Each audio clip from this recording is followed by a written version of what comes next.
வணக்கம். உங்கள் கோமாதா குடில் விஜயகுமார் பேசுகிறேங்க. இப்போ நம்ம ஆட்டுப்பட்டிக்கு கீழே இருக்கிற புழக்கையெல்லாம் ஒன்று சேர்த்துறதுக்காக இந்த வாட்டர் வாஷ் மூலிமா ஒரு இடமா கொண்டு போய் சேர்த்துறதுக்காக அதோட கோமையும் புழக்கம் எல்லாமே ஒரு இடத்துல கொண்டு போய் சேர்த்துறதுக்காக இந்த வாட்டர் வாஷில் வந்து நம்ம வாஷ் பண்ணிகிட்ருக்கோம். இது வந்து ஒரு இடத்துல போய் ஸ்டோரேஜ் ஆகும், ஒரு மூலையாக போய் ஸ்டோரேஜ் ஆயிரும். அதை வந்து கலெக்ட் பண்ணி நம்ம மிஷினில் கொண்டு போய் அரைக்கிறதுக்காக இப்போ தயார் பண்ணிக்கிட்டு இருக்கிறோம். இப்படி பண்ணையில் நம்மளுக்கு கோமையும் ப்ளஸ் புழக்க எல்லாமே ஒரே இடத்துல வந்துடுங்க. நம்ம கலெக்ட் பண்ணுறதுக்கு நம்மளுக்கு ரொம்ப எளிதாக இருக்கும். மற்றபடி பார்த்திங்கன்னா சுத்தமாக எல்லா கோமையும் நம்மளுக்கு புழக்கையோடு வந்து சேர்ந்துக்கும்.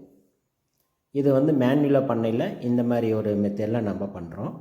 அடுத்தது பார்த்திங்கன்னா இதை கலெக்ட் பண்ணதெல்லாம் இந்த வண்டி மூலிமா நம்ம மிஷின்கிட்ட எடுத்துகிட்டு போய் நிறுத்தி கொஞ்சம் கொஞ்சமாக அந்த மிஷினோட ஸ்பீடுக்கு தகுந்தாப்போல் நாம் வந்து அதுக்கு நான் லோட் பண்ணிகிட்டே இருக்கிறேன். இது வந்து ஒரு குறிப்பிட்ட ஈரப்பதத்தோடு இதை அரைச்சி நம்மளுக்கு கொடுக்கும். ஏன்னா அந்த ஈரப்பதம் இருந்தால் தான் உள்ளே இருக்க நுண்ணுயிர்கள் வந்து அப்படியே இருக்கும். இப்போ இந்த புழக்கையை வந்து நீங்கள் காய வச்சு எடுத்திங்கன்னா அந்த புழக்கையை உடைக்கிறது ரொம்ப சிரமங்க.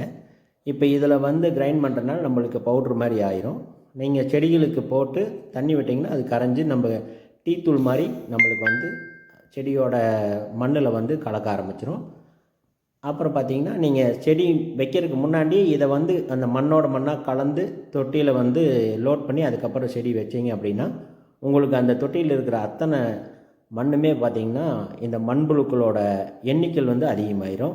அத்தனை விதமான சத்துக்களும் இதில் வந்து கிடைக்குங்க. ஏன்னா இது ஆட்டு புழக்க, ஆட்டோட கோமையம், மாட்டு கோமையம், மாட்டோட சாணம் ஒரு குறிப்பிட்ட பர்சன்டேஜ் வந்து கலந்துருக்குறோங்க. இப்போ இந்த டப்பில் பார்த்திங்கன்னா நாங்கள் இந்த டப்பில் பார்த்திங்கன்னா முந்தின நாள் லோட் பண்ணி வச்சதில் பாருங்கள் எத்தனை மண்புழுக்கள் உருவாகி மேலே வந்திருக்குது அப்படின்னு.